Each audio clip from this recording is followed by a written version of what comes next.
Stick. Okay, camera roll 4. 4. Okay, why don't you start by talking about yourself? What kind of, you tell somebody what kind of receiver you are. How would you describe yourself? Well, I certainly think it's difficult in trying to describe your own self, especially when it comes on a football field. Blitz is on. Far. Hit as he throws. Pass is going to be incomplete. Denver holds. Denver's going to win it. Pass going to be intercepted. Champ Bailey in the end zone. Down the sideline. Bailey. 30, 40. Foot race. Bailey stepped out of a tackle. If you ask anybody who is the most well-known broadcaster in this market, it's Dave Logan. The crowd has lost their mind. It is over. The first play of overtime. The ball is free. Denver's got it. Touchdown, Denver. Dave is a guy that is respected by everybody.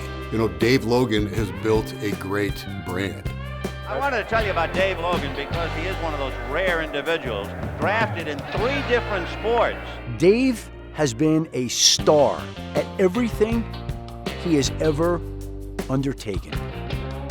Dave Logan is a very humble guy considering all the things that he's accomplished as a high school, college, and professional athlete, as a coach, winning state championships, and as a longtime broadcaster for the Denver Broncos.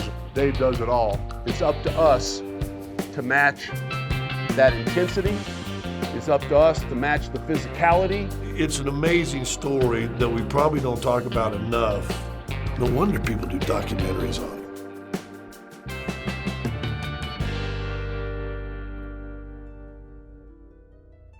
Before he was known as the voice of the Broncos, a cardiac kid, or one of the most sought-after prospects in professional sports, Dave Logan was just a kid growing up along Colorado's Front Range. My dad was a Denver native, went to North High School, met my mom, who was born and raised just outside of Dallas. He worked for Blue Cross Blue Shield, and he got transferred to Fargo. I don't really remember, I was born there, but they soon thereafter came back. You know, my dad was a youth coach in football and in basketball. I just sort of gravitated to sports. I liked everything I was doing. Couldn't wait, you know, for a season to end. There was another one coming right around the corner. I had really good coaches, 2 outstanding middle school coaches, Jim Temple and Bob Lindenberger, football and basketball. You know, they teach you a lot of things. They teach you a little bit about the game, the competitive spirit of the game, how important practice is. I mean, all the things that I think could benefit a young guy. My parents were supportive. I really didn't get pushed into sports. They were there. My mom carted my Fanny around to practice and made sure I got there. I believe that it was his mom and dad that really kept Dave grounded, kept him from thinking too highly of himself when easily he could, because he's been great at everything. They were really dedicated parents, hardworking parents, you know, through whether it's a failure or success, they always had managed to work through that, and I think they instilled that in Dave. It was a blessing, certainly for me, in terms of the kind of parents I had. My dad took a friend of mine along with me and dropped us off at the old Bear Stadium. And it was the first game we went to. I want to say it was probably 67 or 8. I would have been 12 or 13 years old. Back then it wasn't the NFL, it was the AFL. The Broncos were an American Football League team, but it was quite an experience. It's time for Broncos Legends presented by Ticketmaster. Wide receiver Lionel Taylor was a member of the original Broncos team, playing in Denver from 1960 to 1966. Oh man, that's Lionel Taylor? First great Broncos receiver right there. Is he one of your faves growing up? Yeah, because he was one of the only, you know, good guys, good players they had. Yeah. Lionel was a great receiver. He later went on to become a longtime coach. But, I mean, I think everybody loved Floyd. Floyd Little was my guy. Boston was a good day for me. I think our offense was put together in such a way that we couldn't do anything wrong. Broncos weren't winning many games, but the ones that they won, they were largely due to Floyd making unbelievable plays.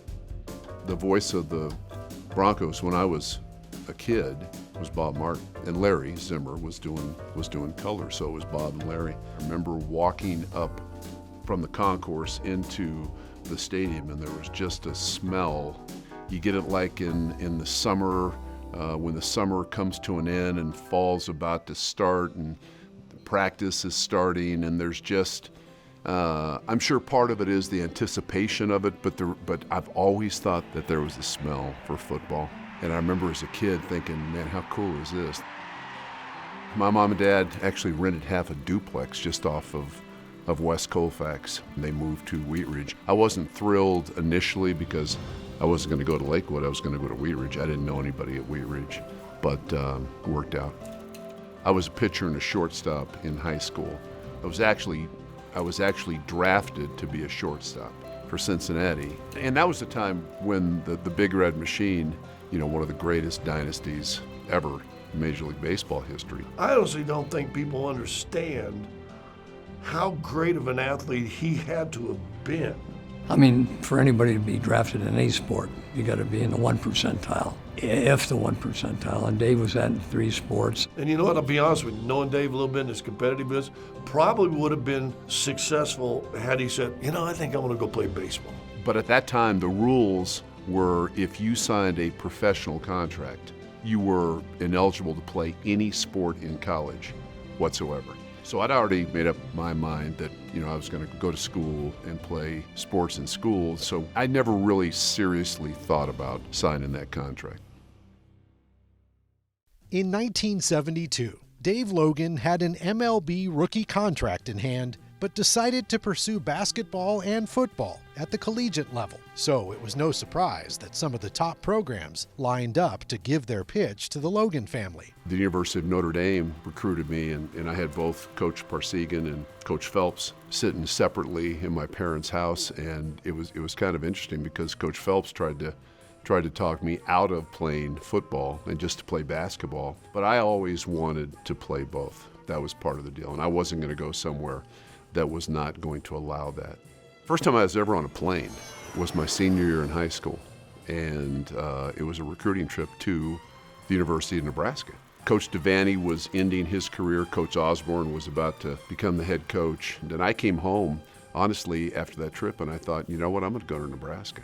I really am. They threw the ball a little bit more than CU did. That's how good he was when he played in high school.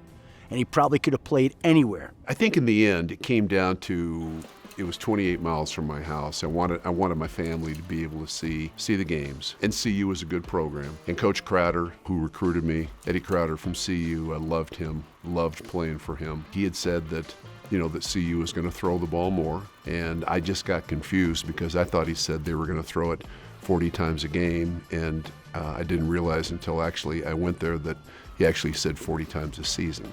We didn't throw it all that much, but you know what? I wouldn't change it. I loved playing football and basketball at CU. Those were the big three when we were growing up. It was football, basketball, baseball. I played all 3 of those sports, so I can appreciate how difficult it must have been to transition, from football to basketball, especially because usually the season has already started. And to perform at a high level knowing you didn't have that entire couple of months to get ready for your season. My freshman year, after the football season, the Buffs went to a bowl game, played in the Gator Bowl. I did not go. I went right directly to basketball. It'd have been cool to be a kid growing up in that era when Dave was at CU and Wheat Ridge and doing all that stuff in high school, and to be able to have seen that because you don't see that anymore. Think of the greatest athletes that we've ever seen in time. There are almost none of them that ever have been drafted in 3 professional sports. Dominate on a baseball field, to dominate on the hardwood, to go out and now be the best player on the football field. The utmost respect for Dave, one of the greatest all-around athletes in the country, and then certainly one of the Hall of Fame athletes in Colorado. I mean, I love basketball and I love baseball, but let's just say in baseball, you can get a guy that is on the mound that basically can shut another team down. In basketball, we've all seen where you have guys that individually were so superior. They made the difference as to whether the team won or lost. To me, football is the greatest team sport because you need all 11 guys doing exactly what they're supposed to be doing to be successful. Balancing his busy schedule became second nature to Dave as he excelled on the hardwood and on the gridiron. While attending classes at Colorado, Dave was also learning valuable lessons from his coaches as he prepared to take his talents to the next level. I mean, there's certain guys that you have a comfort level in playing for. And I could find that with Coach Crowder. You know, Coach Walseth was the basketball coach when I was there, and he'd tell you what he wanted, and then he would just let you go play. So you don't even realize it as a young guy, but you're stealing ideas that sort of stick in your mind just in case you ever have the occasion to put them to use. Of course, I was at Oklahoma in 74, 75, and Dave was just graduating then, and I knew what type of athlete he was, you know, the freak of nature. You know, my senior year at CU, we had 12 guys drafted in the NFL. We had 6 guys drafted in the first 3 rounds. We had players. We went 9-2. After that senior season of football, we played in the Blue Bonnet Bowl. We played the University of Texas in Houston, and we had a 21-7 lead at halftime. They come back, they beat us, and then I think Monday night, the Buffs basketball team was playing in the Big 8 tournament in Kansas City. If I get on a plane, fly to Kansas City, Coach Walseth told me, he said, I might not even play you, just be ready to go. I said, that's fine. Well, for whatever reason, I got early action, and it was one of those games where, I mean, everything that I shot went in. I have no idea how that happened, but I wound up getting like 20 some odd points. And so I remember talking to Larry Staverman of the Kings after the game, just briefly. I had been introduced to him. The Kings had already drafted me in the NBA because I had redshirted one basketball season. He wanted me to come back and have a full year of basketball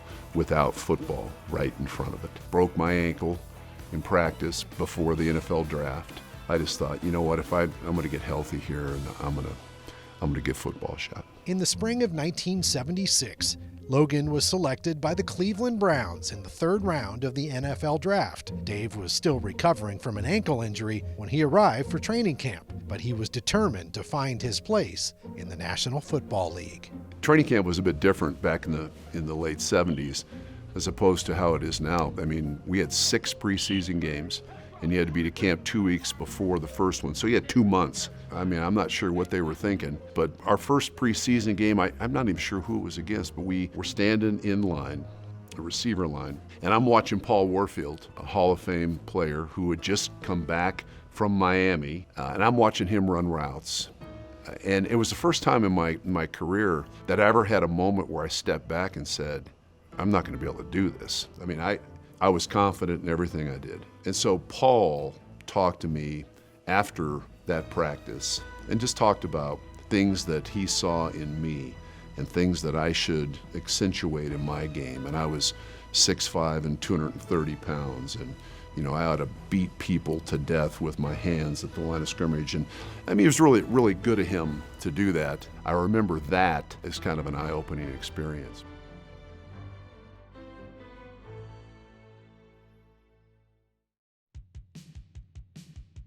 Dave established himself as a starter in 1978. That same year, Sam Rutigliano was hired as the new head coach, and his player-focused approach helped start an exciting new era in Cleveland. The first 4 weeks, you're having fun doing it.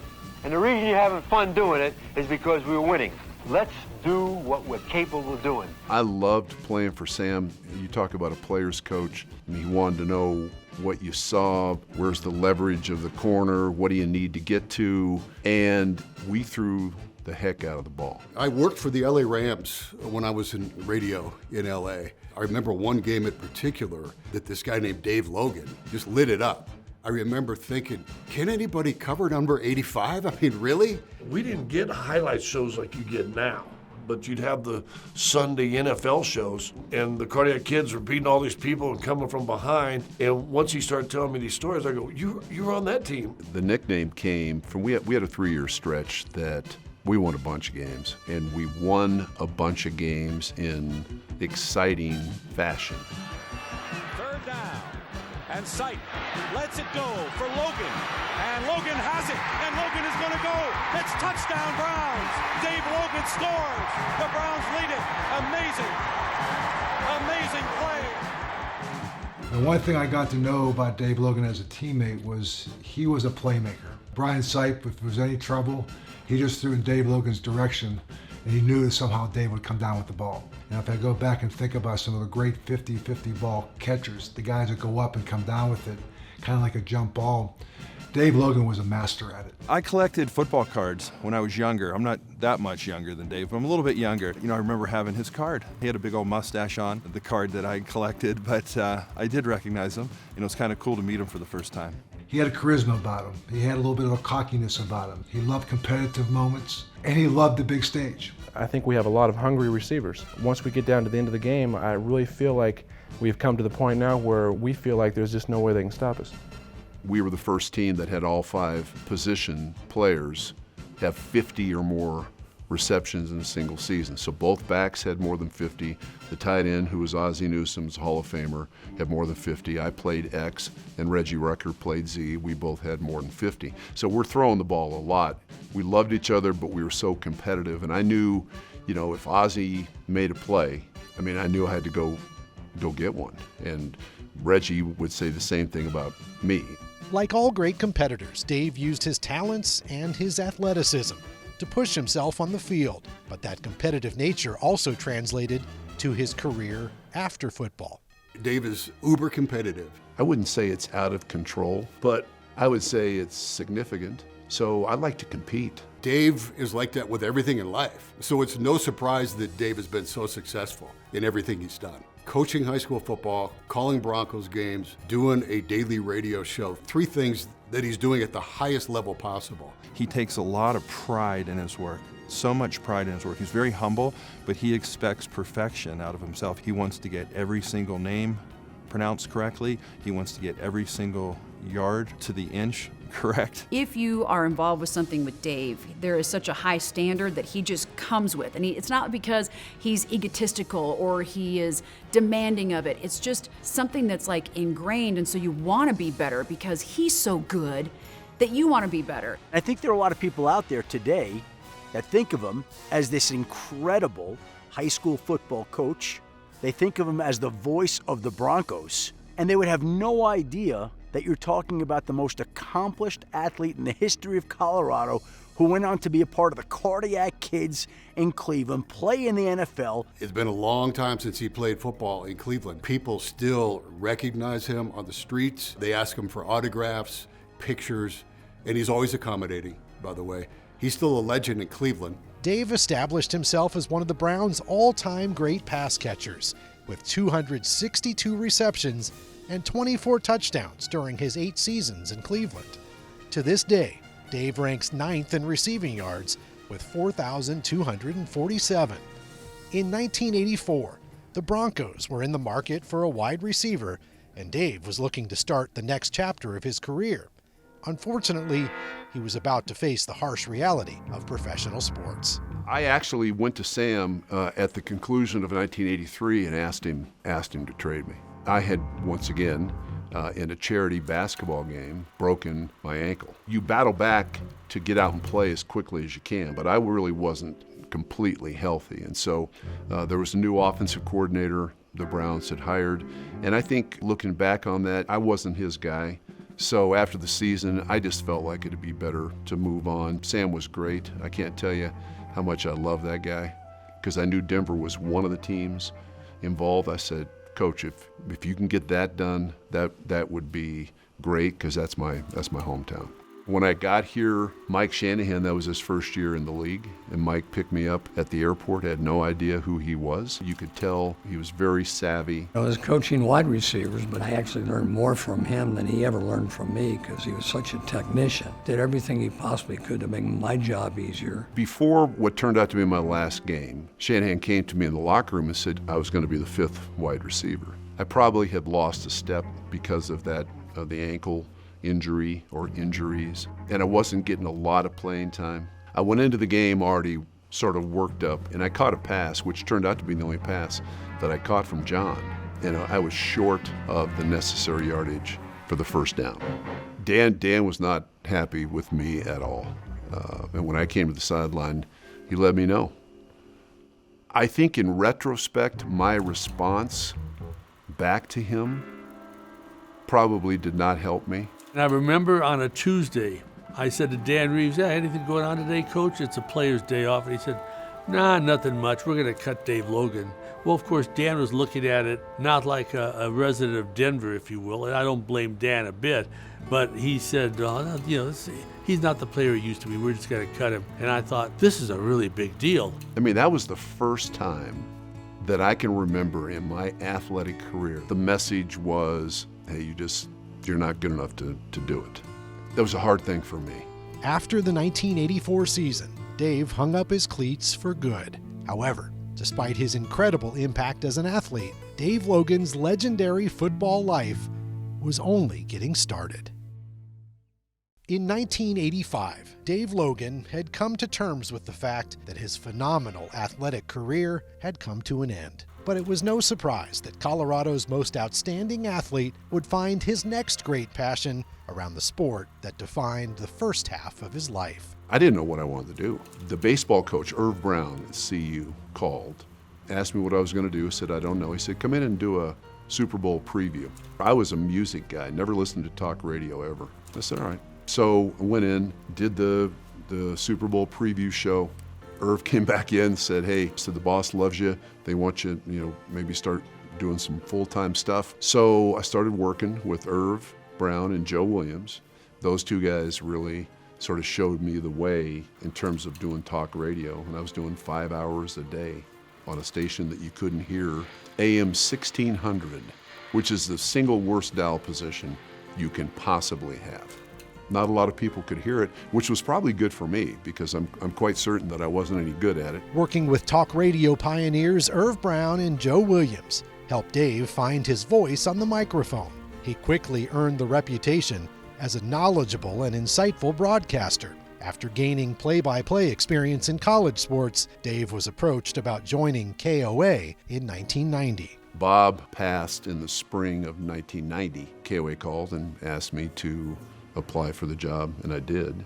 I had done some freelance work. I'd worked for ESPN. I'd done some work for Channel 4, for Channel 9. So I at least had my feet wet in terms of actually broadcasting a game. Welcome to Mile High Stadium on a sunny November afternoon. Hi, everybody. This is Larry Zimmer along with Dave Logan. Larry was so gracious to me in terms of allowing me time on the air to make a point. John Elway has a chance here. You can say what you want to. I don't think I want anybody back there except number 7. Here's the 4th down and 10 play. Elway's got the ball. John is back. Runs up out of the pocket, lets the pass go, it's caught. Johnson to the 40, 35, 30. Unbelievable. If I hadn't seen it with my own eyes, I don't think I'd believe it. Kubiak will hold. Here's the snap, the kick is good! 76,000 plus have lost their minds at Mile High Stadium. I really enjoyed it. I had 5 years of doing color, and to me, it was really similar to just watching film. Dave and I did a radio show 12, 13 years, something like that, before its time, by the way. Would still crush everybody in the market today. That's how good it was. Keep that in mind. Doing that show was fun almost every day. If you can do 3 hours of up-tempo, spontaneous, we don't know where we're going, but we're going, and try to make it entertaining and somewhat informative to your audience. And you can leave that studio and say, that was pretty good, then you've done a good job. He's a great communicator. And I think that art is lost on a lot of people. Everything he does, he brings a passion. And I think people are attracted by that energy. In 1996, Larry did home games, play-by-play. I did color. And road games, I did play-by-play. And they would bring in somebody to do color with me. And it was challenging, for sure. Moving from color as a former NFL player to now doing play-by-play, which I'd never done, I was like petrified. They were giving him a chance to do play-by-play, and they would slide other guys in to see how we worked with him. I guess, because of the chemistry Dave and I had doing the radio shows. And I was an athlete, I wasn't an NFL guy, but I didn't try to pretend like I knew more than everybody else. I think he viewed his opportunity in a similar way to how I viewed mine. We're going to make sure we don't screw this thing up. We got to figure out a way to be good at what we do. And I was really proud of him. He was a real treat to work with. Dave was the local kid, made good doing play-by-play, and he was a professional. And I mean, he calls play-by-play, and his knowledge of the game and the formations, there's not a better play-by-play guy doing that. I've had some pretty good football to call, you know. The first year I worked with Dave on Broncos full-time was the '97 season. They won a Super Bowl.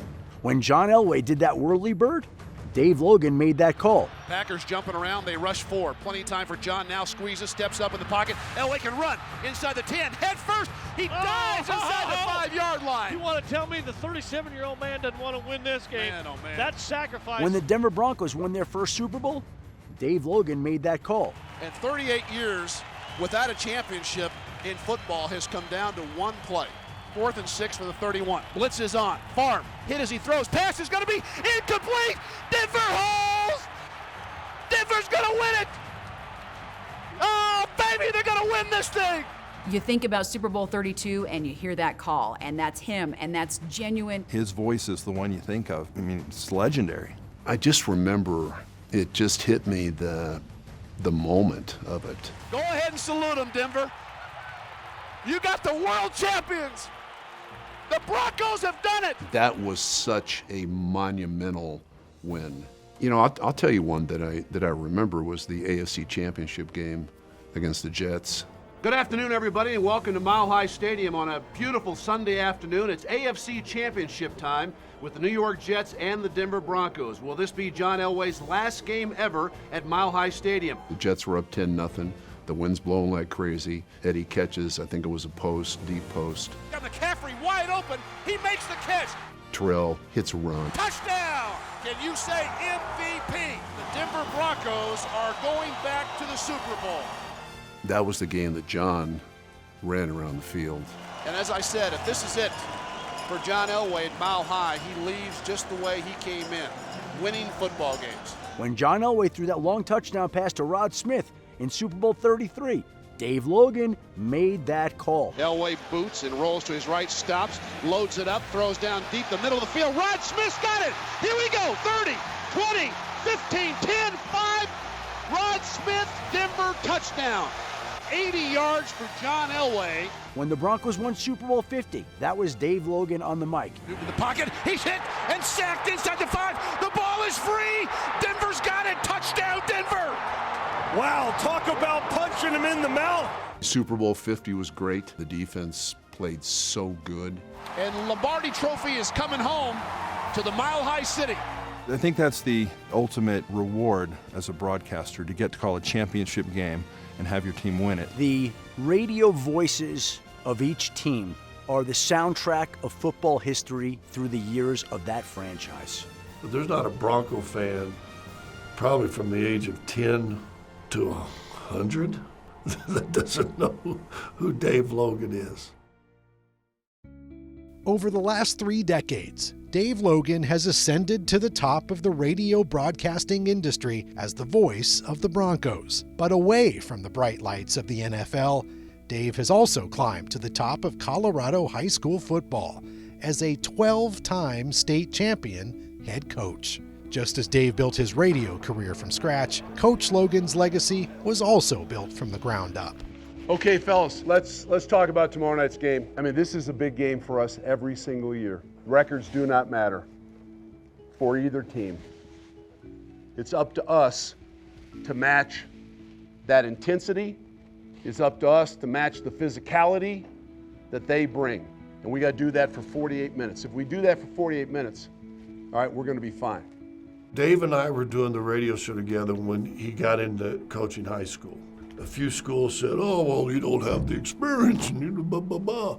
And finally, AUS said, yeah.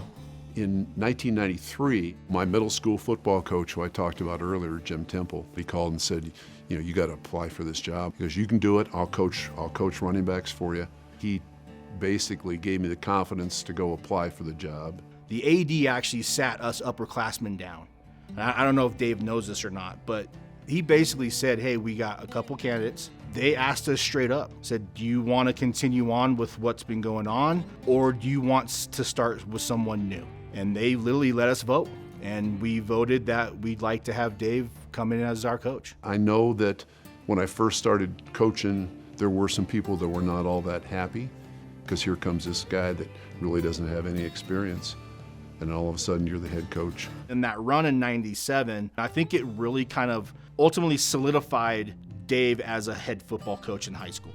I'm really proud of my kids because they played hard, and I can tell you this, they beat a real good team tonight. Dave's first high school state championship run in 1997 continued into the radio booth as he called the Broncos' back-to-back run in the late 90s. In 2000, legendary coach Mike Shanahan approached Dave about rejoining the team as a coach. Cindy called me and said Mike would like to have lunch. I said, well, sure, what day? And she said, today. So I drove out to Inverness, and it was just coach. I wanted to get Dave on my staff. He was just natural. He was just a great teacher. We just talked about it. He wanted me to coach receivers. Would have been Eddie and Rod. There was a huge part of me that wanted to do that, but I just, you know what, I just didn't think it was the right thing to do. And I just left Arvada West after 7 years because my daughter, I was a single dad, and my daughter was getting ready to go into high school, and she was going to go to Chatfield. I didn't want to be driving 25 miles north to coach at Arvada West with her at Chatfield. I wanted to be in the school. Having my dad be the head coach of the football team, that was actually probably the first title that I ever had. Before I was Dave Logan's daughter, I was the coach's daughter. But my dad tried very hard to make himself not in my line of sight, really. So I didn't notice really that he was around, and he really made a point to not interfere or let me, feel bombarded by his presence. It was a really tough thing for me. I wanted to do that in a big, big way. With the schedule that NFL coaches keep, I would have been leaving home, she'd have been asleep. I'd have been getting home, she'd have been asleep. Sometimes you make decisions in your life, you look back and say, if I had to do that again, you know what? I did the right thing. Absolutely. It shows you what type of guy he was. Dave went on to win his second state title in 2001 at Chatfield, 4 more championships at Mullen High School, and a staggering 6 high school state championships with the Cherry Creek Bruins. Coach Logan has separated himself in the high school coaching ranks by being the only head coach to win titles at 4 different schools. And Dave isn't showing signs of slowing down. He's won 5 championships in the last 6 seasons. It's something he's very passionate about. Not only just football, but he loves the boys. He loves interacting with them and showing them that football is more than just the game. He knows what structure is, and he knows about accountability. And it starts with himself. He looks in the mirror every day. One of the biggest lessons he ever taught me was we're not just football players, we're young men, and we have a duty to our community, to our families, to our friends. You had a hell of a block. I'm real proud of the block. But don't let them talk to you and you talk back to them. Hell of a block. When I think about all of the kids that are now grown men that he's influenced over the decades, man, that's quite an accomplishment. I love the game of football, and I love working with kids. I really do. I think there's so many lessons, so many life lessons that the game of football can teach you. I think it goes pretty unnoticed that Coach Logan's way that he develops players and he knows what's best for guys. He was asking me what my weight was when I was a freshman. So I think he always kind of had a plan that I was going to have my hand in the dirt at some point. Coach Logan, Coach Betty, they know what they're doing. And, one piece of advice I would give to anyone looking to transfer into a school in Colorado, Cherry Creek's your best bet. I think high school in particular is an age for young men where if somebody can be your mentor at that age that you really look up to and respect, it can have a massive impact on your life. Dave's going to go down probably the greatest high school coach in Colorado history. Let's put another feather in the Dave Logan cap, right? One thing I've learned from interviewing a lot of former players is it is very hard to find that high again that they get from playing. You learn to find something that is going to charge your competitive spirit. And for me, this does it. It does it every single week. It does it every single year. You come back and try to find ways to put these kids in positions that they best have a chance to win. It's the best time of the year, right? You get ready to go on a streak. You get ready to grind extra hard, and that's what we have to do, okay? So congratulations. Be smart this weekend. Break it down. In the final game of the 2024 season, 850 KOA Radio celebrated its 100th anniversary. As the face of KOA, Dave Logan was asked to plant the Broncos country flag in the countdown to kickoff, a request that pushed Dave out of the radio booth and into the spotlight of Empower Field at Mile High. Give it up for voice of the Broncos, Dave Logan! For Broncos fans, it was an opportunity to celebrate the man that had helped define the last 35 years of Denver football. But Dave was more concerned about calling the first play of the game than basking in the applause of 76,000 fans. Denver will be moving left to right in this first quarter, starting from their 30-yard line. Rick, I'm going to give it back to you and Nick. I'll see you in the booth in just a minute. All right, thank you, Dave Logan. I'm Rick Lewis with former Bronco Nick Ferguson. We're trying to fill the big shoes of the legendary Dave Logan here. I think I did like 5 or 6 plays, and I noticed he came back in, and I said something like, okay, Batman's back. I got to go back to being Robin. Dave Logan just got back in the booth. Good job, fellas. Good job to you, man. We were watching. We're proud of you, man. Jeez. I forgot how loud an NFL stadium really is. He sits down. The next play's a touchdown. The very next play. Nix with a pistol set. Fakes the end around, dumps it to Mims. Mims gets a block, and he's loose. 20, 15, 10, down the left sideline, 5. Touchdown, Denver! What a nice way to walk back in the booth. Couldn't have scripted that any better. I should have stayed out and let you know, man. You couldn't have waited one more play? Come on, Dave. Damn, sorry. Come on, Dave. Sorry, Rick. What I've liked, working with Rick is that he brings his own kind of flair to the game. I like to kind of push Dave outside his box a little bit. At least one time a game, kind of say something where it just stops him right in his tracks. Sutton, 3 receptions, 89 yards. He hit his bonus. And I didn't want to say anything, Dave, but I also got a bonus in this first half as well. Nice. Because of the 24 points that the Broncos scored. It's in my contract. You know, it's smart negotiations on your part. Everybody having a little bit of fun. Broncos with a victory are going to go to the playoffs, first time since 2015. She's having fun as well. Here's Susan. Yes, indeed, Dave. Rick just mentioned that Court hit his bonus. He was just showing the replay, got hugs from his coach, got hugs from all the guys around him. Here, high fives for Court all the way around. Whether celebrating the team's success or feeling the anxiety of a season that failed to meet expectations, Dave has committed himself to delivering the best broadcast year in and year out. I think sometimes you get spoiled as fans, you get spoiled as broadcasters because you're winning so many games all the time. You're just like, hey, go back next year, we'll get to the playoffs. But that's really not how football works. We always rally around, hey, that was a great broadcast. Wish the game could have been better. So we will take a lot of satisfaction in knowing that, hey, we did everything we could to bring a great broadcast to people. But then when the team has success, and there's been more of that as of late, which is really fun. When we're winning, he's winning, and he gets very excited about that. Bo looks in the end zone, throws a ball behind the intended receiver, bounced up into the air, bounced again, and then caught by Devon Vele.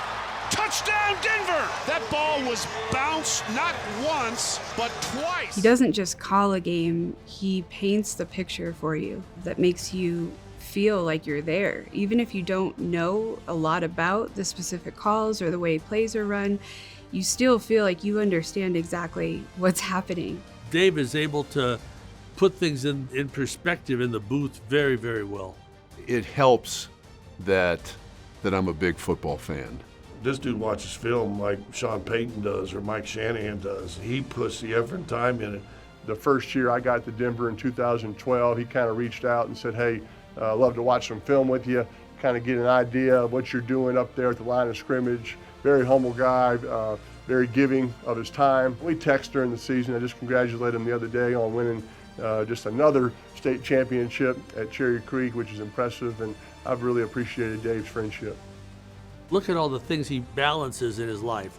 Coaching, which is probably his number one love, the radio show, which is 5 days a week, and the voice of the Broncos. There's been a couple times where the Broncos games have interfered with the high school games, and he's had to figure out how to get to that game and not miss it because he's never missed one Bronco game. How are you guys going to celebrate tonight? I'm going to catch a midnight flight and catch up and get to Baltimore, but there'll be time for celebration for sure. It happens at least a couple times a year where we're kind of hoping he makes it, and he's always made it. You know, that is a priority for him. And he hasn't missed a game the entire time he's been doing this. He always feels like there's something more to prove, that whatever he's done is not enough, and that nobody should be impressed, most of all himself, by everything he has accomplished, which is more than most anybody that's ever walked the face of the earth. You look at others that have come before him, and they have been phenomenal broadcasters as well. Dave brings a whole nother wrinkle. It's a remarkable thing. It's a tribute to packing your lunchbox and showing up for work every single day. He's passionate about everything he does. That's why he's been successful. That's why he's going to continue to be successful. His impact on the sports culture in Denver has been unbelievable. You'll never find anybody else like him. He's one of a kind. He is, not just through his words, but by his actions, shown young men what it means to be a man. Humble, to be hardworking, to be selfless, and to be accountable. All the lessons you learn playing the sport, he has led the way and he's shown the way. It was never about him, it was always about the team. When it came to players and coaches, he was the last guy that really wanted to take credit. One of the reasons why he had so much success. The game taught me, and I was taught by guys that really pointed this out, that just the importance of understanding. It's not about you. You know, you've got to be selfless, and you've got to understand what you're doing is for the betterment of the team. Dave Logan is a pillar of the Denver community.